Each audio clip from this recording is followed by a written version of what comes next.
Hello, this is Wesley Henderson. I am here with Barry Henderson, President and CEO of Henderson and Sons Funeral Homes and Rome Memorial Park in Rome, Georgia. I will be conducting this interview and we'll just get started. Hello, Mr. Henderson. How did you get your start in the funeral business? Well, I started here working for my dad when I was 16 years old. I am a second generation funeral director. I began staying all night, answering the phones, working visitations. We lived next door to the funeral home, so I'd get up the next morning, go next door, get ready, go to school, play whatever ball I was playing, be back on the clock, around 6 o'clock and stay overnight, because then we didn't have pagers, we didn't have cell phones. Somebody had to man the phone 24 hours. So just thought I'd follow in Dad's footsteps, and then came back and started full-time in 1983, and had a spiritual experience and understood my calling then, and have continued on to grow our business. And now I'm fortunate to have our two sons and my wife that work with us here at the funeral home. All right. What quality or traits do you think are important for apprentices in training to pick up in their training programs? Well, I think they need to understand detail. Each family is unique. Each family has certain needs, desires, and each and every family is different. So I think just being real attentive to the details, the little things that are so huge to the families, but to be organized, to have attention to detail, and then yet have the heart for service. I believe that's very important in our profession. All right. Describe some of the changes in funeral service that have taken place during your career, and I put some points: visitations, cremations, the utilization of food a lot more in ceremonies today. Any of those things? Well, I think the uniqueness of the individual and the change in our culture has been tremendous. First of all, when I came in, it was very common that we would carry a body to the residence and let it lie in state there overnight, and the family would have visitation at the residence. Then we would go back the next day and remove the casketed body and take it to the place of ceremony, and then on to the place of interment. But technology has changed everything. When I came back full time, we were a total paper type operation. I mean, we had to hand deliver obituaries. We had to do all of our documents on a typewriter.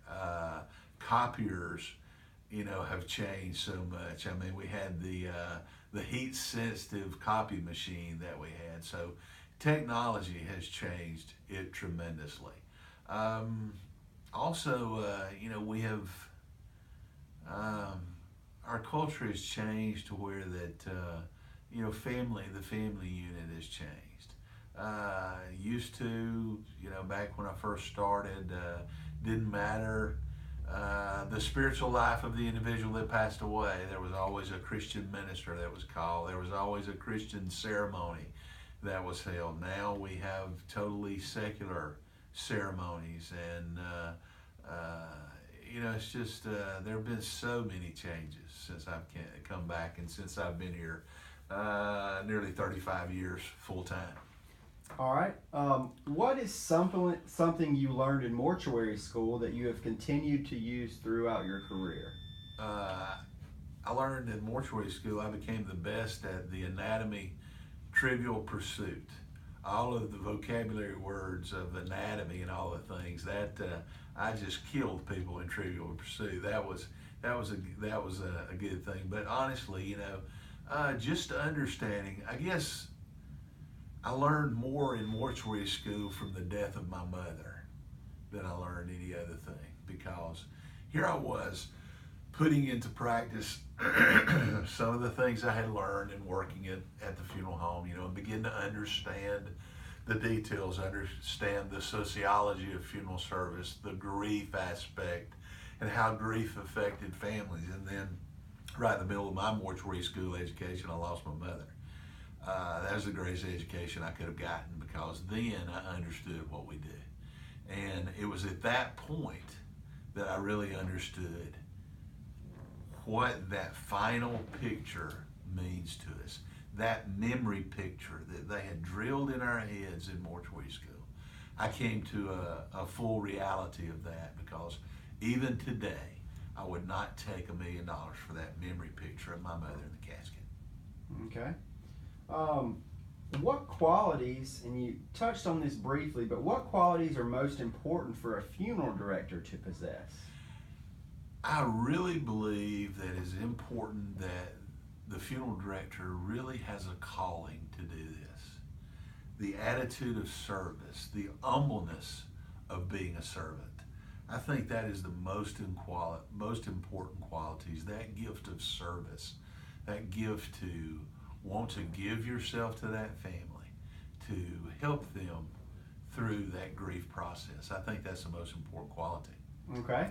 If you could change, amend, or introduce a funeral law, what is something you would change? I would like to see them in Georgia to split our license. I would like for them to offer a curriculum for dual licensure. In Georgia currently, you must be a licensed embalmer before you become a licensed funeral director. And, you know, I know that everyone is not gifted to be in the embalming room.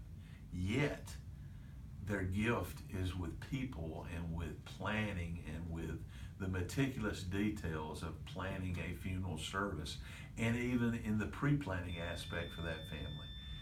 Everyone can't take it. And you know, a lot of people could fill important roles in funeral service and make a fulfilling career out of it if they weren't forced to have that embalmer's license also. Because the way that this rules my understanding, funeral director license is a profession. The embalmer's license is a trade. I think that would be I think it would be important, and I would like to see that change made. Whether or not it'll happen, I don't know. All right, excuse me, I'm just going to check our camera, make sure we're still rolling, and we are. All right. What is your favorite part about working in the funeral home? My favorite part is serving a family. You know, the details of running the business kind of get me down sometimes.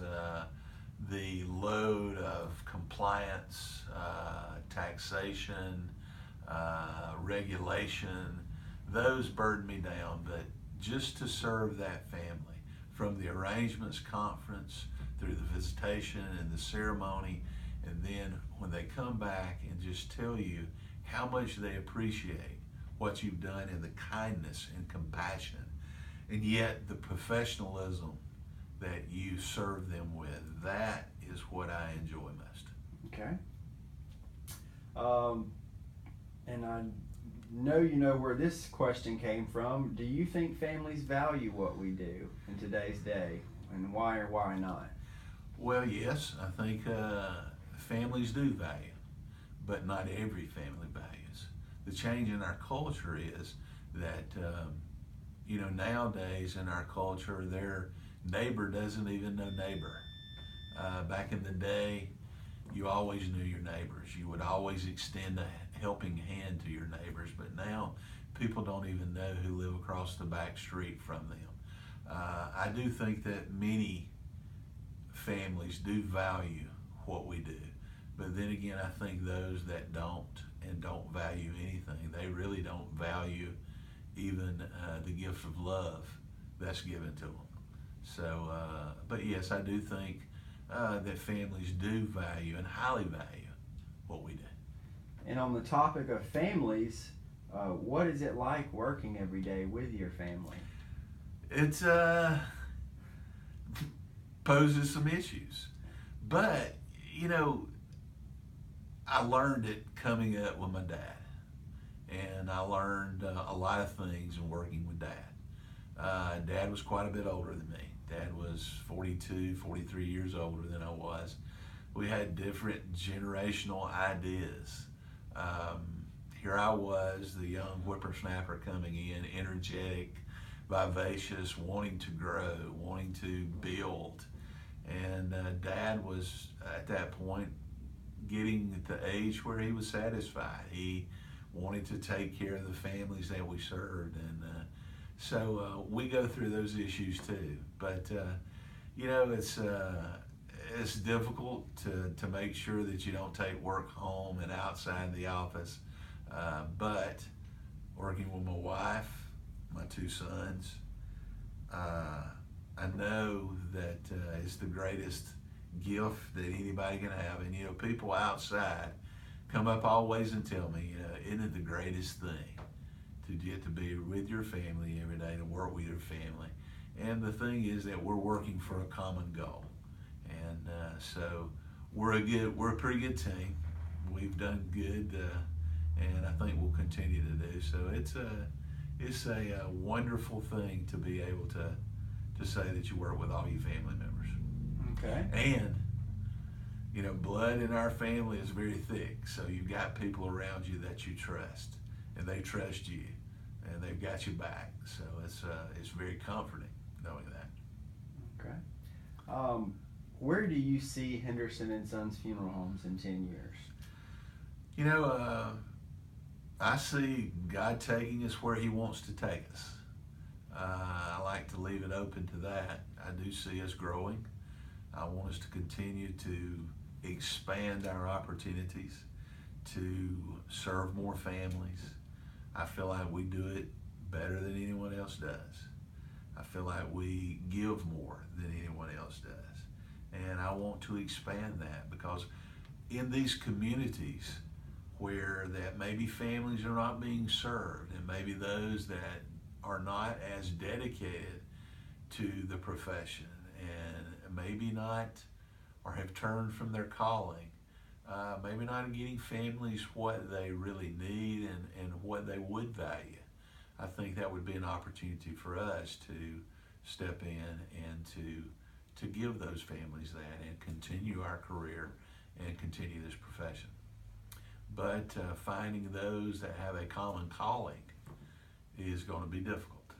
The employee field coming up, it's a great opportunity right now for someone that will entrench themselves into our mission, into our calling, and it's a great opportunity for those that are wanting to get into the field now, just doing it the way that it should be done. Okay. Well, I sure do appreciate your time. Thank you, Mr. Henderson. This concludes our interview with Barry Henderson, President and CEO of Henderson and Sons Funeral Homes in Rome Memorial Park in Rome, Georgia.